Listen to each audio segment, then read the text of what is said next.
Amados, hoy día tenemos la clase número 9 de epístolas pastorales.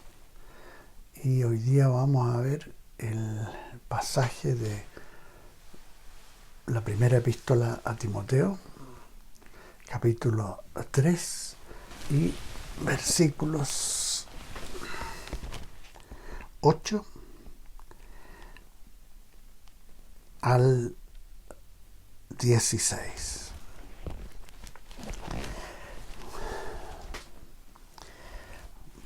Vamos a estar viendo las calificaciones, las cualidades que debe tener el diácono, el que sirve en la iglesia. Y vamos a ver también el misterio de la piedad. Algo precioso que aparece aquí en este capítulo y que tiene referencias con Jesús. Oremos entonces para ver estos temas. Si pueden cerrar sus ojos. Señor Jesús, te damos gracias por este día en que podemos leer la palabra de Dios y podemos pedir al Espíritu Santo que nos dé conocimiento de la voluntad de Dios, que nos dé revelación de su palabra para aplicarla en nuestras vidas. Te ponemos todo esto en tus manos con agradecimiento. Amén. Amén. Leemos entonces esta porción de la Escritura. Los diáconos, asimismo, deben ser honestos, sin doblez, no dados a mucho vino, ni codiciosos de ganancias deshonestas, que guarden el misterio de la fe con limpia conciencia. Y estos también sean sometidos primero a prueba, y luego, si son irreprochables, podrán ejercer el diaconado. Las mujeres asimismo, sean honestas, no calumniadoras, sino sobrias, fieles en todo. Los diáconos sean maridos de una sola mujer y que gobiernen bien a sus hijos y sus casas, porque los que ejerzan bien el diaconado ganarán para sí un grado honroso y mucha confianza en la fe que es en Cristo Jesús.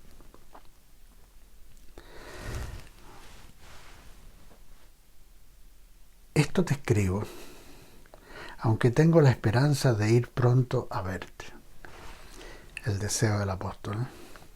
Para que, si tardo, sepas cómo debes conducirte en la casa de Dios, que es la iglesia del Dios viviente, columna y defensa de la verdad. Indiscutiblemente grande es el misterio de la piedad. Dios fue manifestado en carne, justificado en el Espíritu, visto de los ángeles, predicado a los gentiles, creído en el mundo, recibido arriba en gloria.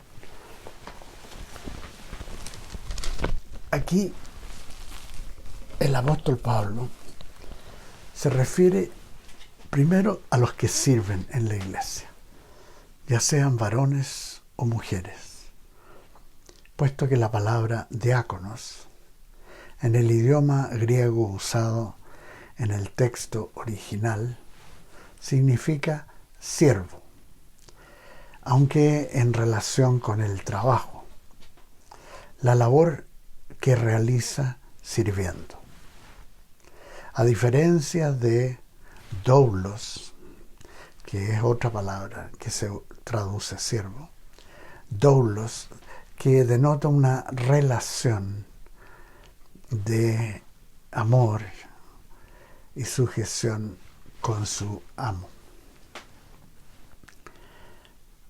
La palabra diáconos aparece en el Nuevo Testamento para definir, y esta lista que voy a dar es algo que he sacado de un diccionario del griego, con el significado y la aplicación de esta palabra en distintas partes de las Escrituras. Aparece en el Nuevo Testamento primero para definir al sirviente doméstico, en Juan 2:5 y versículo 9, como asimismo al que gobierna, como aparece en Romanos 13:4. Es un término también usado de Cristo en Romanos 15:8 y Gálatas 2:17, como también usado de los seguidores de Cristo en relación a su Señor, como aparece en Juan 12:26, Efesios 6:21, Colosenses 1:7 y 4:7. Incluso diáconos es usado de los seguidores de Cristo en su relación de unos con otros, como aparece en Mateo 10:26 y Mateo 23:11. Por otra parte, se usa acerca de los siervos de Cristo en la obra de predicar y enseñar, como aparece en 1 Corintios 3:5, 2 Corintios 3:6. Y por último, el término diáconos se usa con aquellos que sirven en las congregaciones, como hemos visto en este pasaje de 1 de Timoteo, capítulo 3, versículos 8 y 12, y que también podemos ver en Filipenses 1:1. Ahora, veamos las cualidades que deben exhibir estos siervos en las congregaciones y que nunca aparecen en la capacidad de autoridades de gobierno de la Iglesia, que corresponde solamente a los ancianos pastores y a aquellos mencionados en Efesios 4:11. Empecemos con las cualidades que deben tener. Primero, deben ser honestos.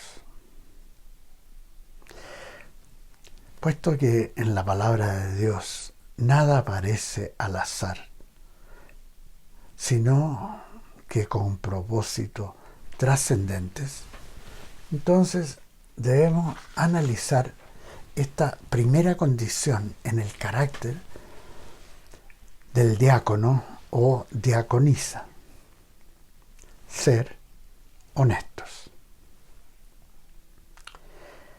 Esta es una cualidad muy valiosa en un siervo o sierva de Dios. Muchas veces los diáconos de una iglesia serán confiados con gestiones administrativas o ministeriales en las que es necesario honestidad, y que puede ir desde el cuidado de fondos o algo valioso de la iglesia. También puede comprender información de seguridad o incluso algún aspecto sobre algún miembro de la congregación que requiere un cuidado especial, con prudencia, con respeto a la privacidad o algo similar a esto. Cosas sobre las cuales las autoridades de la iglesia deben confiar en un diácono para que sirva bien al cuerpo de Cristo con toda honestidad. Por ejemplo, en Romanos 16:1, donde el apóstol Pablo menciona a Febe, diaconisa de la iglesia en Cencrea, él le confió a ella el llevar el original de la epístola a los romanos desde Corinto hasta la ciudad de Roma, a los destinatarios. O sea, ahí uno ve una responsabilidad de gran confianza. Segunda característica que aparece aquí, deben ser honestos, sin doblez. Que el sí sea sí y el no sea no. Que uno pueda depender del servicio de un diácono que va a ser sin doblez. O sea, como no ser de aquellas personas que ponen una cara a la autoridad, pero después detrás de ello socavan la autoridad y ponen otra cara para el resto de la gente. Entonces, que sea sin doblez. También dice, no dados a mucho vino. Bueno, es bastante claro. Puede beber vino con moderación. Y recordando, sí, que puede evitarlo cuando esto sea piedra de tropiezo para algún miembro débil en esta área. Y mucho más aún, si el diácono sabe de algún miembro que salió o está luchando con alcoholismo. Entonces, debe abstenerse en esos casos. En los otros, puede beber vino con moderación.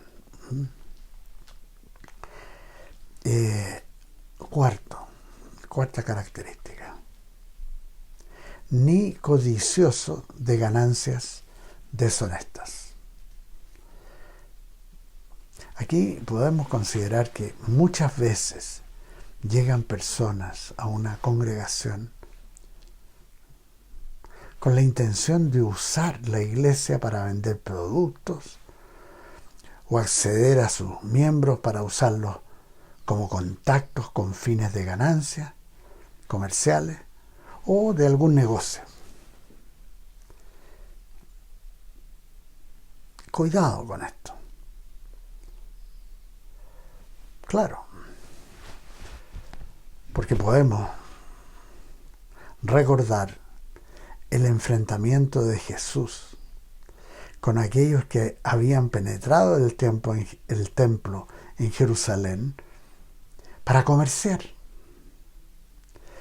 a quienes echó de allí con fuerza e indignación, recriminándoles que el lugar que debía ser casa de oración para todas las naciones, con ese comercio, ellos la habían transformado en cueva de ladrones. Entonces, Los diáconos en su servicio no pueden ser codiciosos de ganancias deshonestas. No pueden entrometerse en negocios y cosas así con miembros de la iglesia.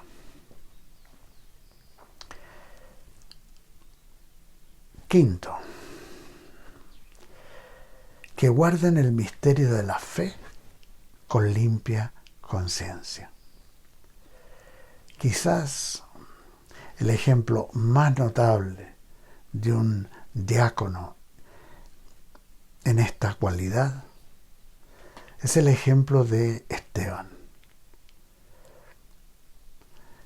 que aparece en el libro de Hechos en los capítulos 6 y 7. Este joven servidor de la iglesia, incipiente en Jerusalén, cuando fue requerido por los enemigos de la iglesia de dar razón del misterio de la fe en Jesucristo, no vaciló en exponer con gozo, con claridad histórica y propósito evangelístico para salvación de sus oyentes, quienes, sin embargo, lo rechazaron con gran violencia, apedreándolo hasta la muerte. Esteban guardó hasta el martirio una limpia conciencia, buscando agradar a Dios antes que claudicar frente a los hombres.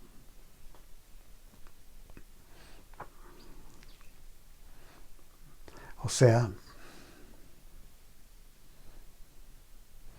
hay ocasiones en que el diácono va a tener que actuar con mucha determinación y valentía, tal como el ejemplo de Esteban, cueste lo que cueste.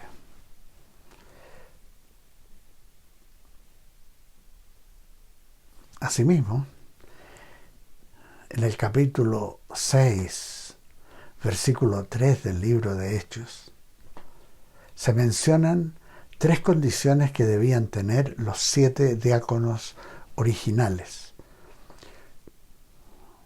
uno de los cuales fue Esteban, y que estas condiciones fueron: primero, tener buen testimonio; segundo, estar lleno del Espíritu Santo; y tercero, de sabiduría de lo alto. Aunque en ese pasaje de Hechos no aparece el término diácono, ha sido el reconocimiento de siglos que esos 7 varones fueron los diáconos iniciales. Bueno, siguiendo con el texto de Primera de Timoteo 3. Sexta característica o condición del diácono: ser irreprochable. Aquí también se menciona: y estos también sean sometidos primero a prueba, y luego, si son irreprochables, podrán ejercer el diaconado. En muchas iglesias, los ancianos pastores consideran que ese periodo de prueba puede consistir a lo menos en unos 2 años.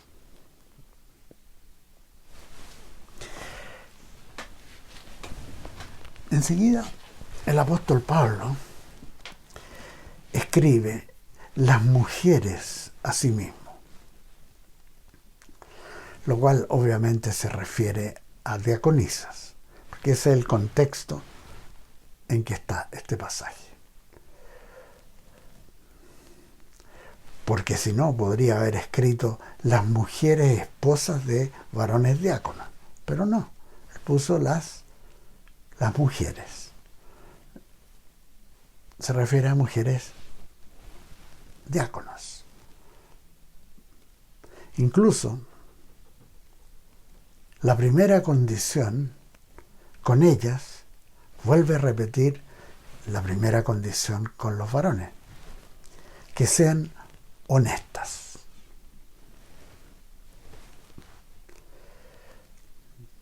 Enseguida, no calumniadoras. Y para hacer algo así, tan de tinieblas, se empieza muchas veces con una disposición a escuchar chismes, rumores, a contar exageraciones o dejarse llevar por suposiciones sin sustento válido. Hemos de estar atentos a desechar todas estas cosas que son contrarias a las enseñanzas de Jesús y sus apóstoles. De hecho, la calumnia es una de las armas poderosas de Satanás para enlodar, para destruir iglesias y ministerios. Así que mucho cuidado en esa área. La diaconisa, así como el diácono varón, deben ser veraces, prudentes y leales al Señor y a las autoridades que Él ha puesto para servir en su iglesia. Y un ejemplo de diaconisa, como lo mencioné, es Febe, diaconisa de la iglesia en Cencrea, mencionada en Romanos 16:1 por el apóstol Pablo. Siguiendo con el capítulo 3 de Primera de Timoteo, en el versículo 12 leemos: los diáconos sean maridos de una sola mujer y que gobiernen bien a sus hijos y sus casas, porque los que ejerzan bien el diaconado ganarán para sí un grado honroso y mucha confianza en la fe que es en Cristo Jesús. Muy similar en esto a los episcopos, o sea, a los pastores ancianos. Y destaca nuevamente que sean maridos de una sola mujer, en algo que ha influenciado la iglesia e incluso la cultura por siglos.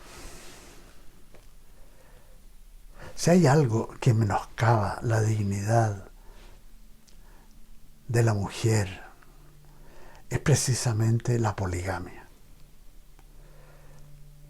Una práctica presente hasta el día de hoy en el Islam y en la iglesia mormona. Y no son los únicos lugares. En este pasaje de Primera de Timoteo 3 quedó claramente establecido que en la iglesia de Cristo los ancianos episcopos y los diáconos deben ser maridos de una sola mujer. Entonces, quedan excluidos los que aceptan el adulterio y la poligamia.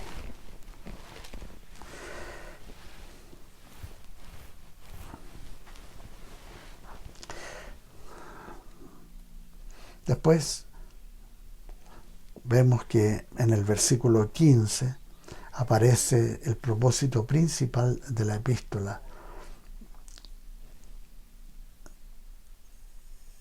donde Pablo le dice a Timoteo cómo debes conducirte en la casa de Dios, que es la iglesia del Dios viviente, columna y defensa de la verdad.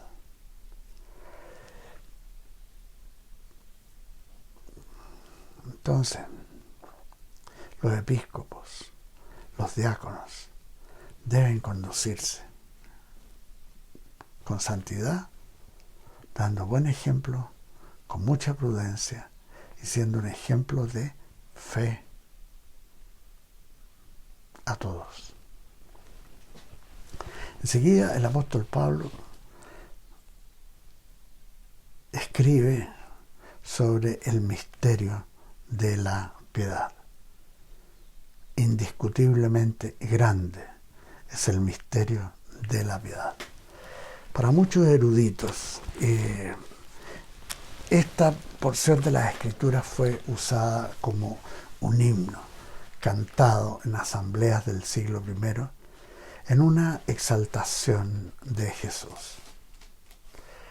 Y dice, primero, Dios fue manifestado en carne. Es una poderosa realidad, o una poderosa declaración de la realidad de la vida del Señor, quien era Dios hecho hombre. Contaba con lo que los teólogos llaman la dualidad upostática, esto es, Dios y hombre. Esto contradice hasta el presente y para los siglos las creencias de vanas filosofías que niegan esto, algunas de las cuales consideran la carne como materia intrínsecamente mala, como las corrientes gnósticas. Y hoy en día el hinduismo, y por siglos el budismo y el confucianismo. Jesús es Dios hecho hombre. Segundo, en este misterio de la piedad, dice, justificado en el Espíritu. Esto nos recuerda, por ejemplo, el bautismo, ese momento del bautismo de Jesús para cumplir con toda justicia, en que se escucha la voz del Padre y el Espíritu Santo desciende como una paloma sobre Jesús.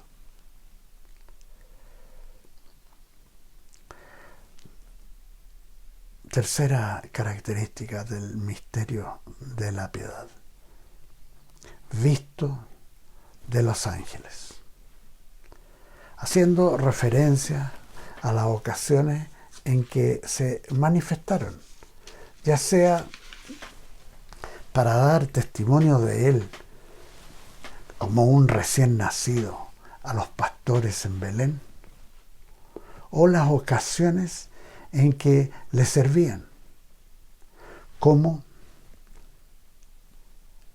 en la oración en Getsemaní, cuando un ángel del cielo se le apareció para fortalecerlo.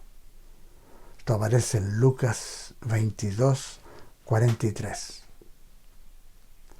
O cuando los ángeles se aparecieron a María Magdalena en el sepulcro y le dijeron, mujer, ¿por qué lloras? Claro, había resucitado. O en el libro de Hechos, en el capítulo 1, cuando Jesús fue alzado al cielo, y entre tanto que él se iba, se pusieron junto a ellos, los discípulos, dos varones con vestiduras blancas, los cuales dijeron a los discípulos, Galileos, ¿por qué estáis mirando al cielo? Este mismo Jesús que ha sido tomado de vosotros al cielo, así vendrá como lo habéis visto ir al cielo. Eso aparece en Hechos capítulo 1, versículos 10 y 11, y hace referencia al arrebatamiento, cuando Jesús venga por su iglesia, y también a la segunda venida de Cristo, cuando al fin de la gran tribulación Jesucristo venga para juzgar al mundo.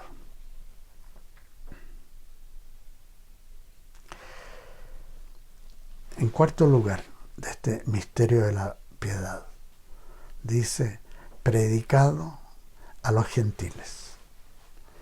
Comenzando con la prédica del apóstol Pedro a Cornelio y los de su casa, como aparece en el capítulo 10 del libro de Hechos, o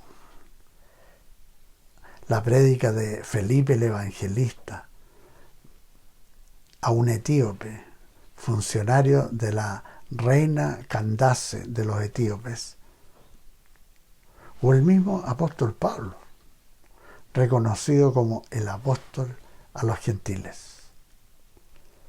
Hasta el presente, Jesús es predicado a los gentiles en todas las naciones. En quinto lugar del misterio de la piedad, dice, creído en el mundo. Esto se ha cumplido desde el siglo I y sigue cumpliéndose hasta hoy y seguirá cumpliéndose hasta el final de la gran tribulación. Y por último, de este misterio de la piedad, dice, recibido arriba en gloria. Y está el testimonio de los apóstoles y podemos destacar el testimonio del apóstol Pablo cuando escribe en su primera carta a los Corintios. Aparece en el capítulo 15 y leo del versículo 3 al 8 con respecto a esto. Dice, primeramente os he enseñado lo que asimismo recibí, que Cristo murió por nuestros pecados conforme a las Escrituras, que fue sepultado y resucitó al tercer día conforme a las Escrituras, y que apareció a Cefas, esto es Pedro, y después a los 12. Después apareció a más de 500 hermanos a la vez, de los cuales muchos viven aún y otros ya han muerto. Después apareció a Jacobo y después a todos los apóstoles. Por último, como a un abortivo, se me apareció a mí, recibido arriba en gloria. Es el misterio de la piedad que exalta a Jesucristo y que es tan presente en el ministerio del apóstol Pablo. Gracias, Señor. Hemos visto las calificaciones para los diáconos y las diaconisas. Gracias, Señor. Que el Señor los bendiga. Nos vemos la próxima semana. Amén.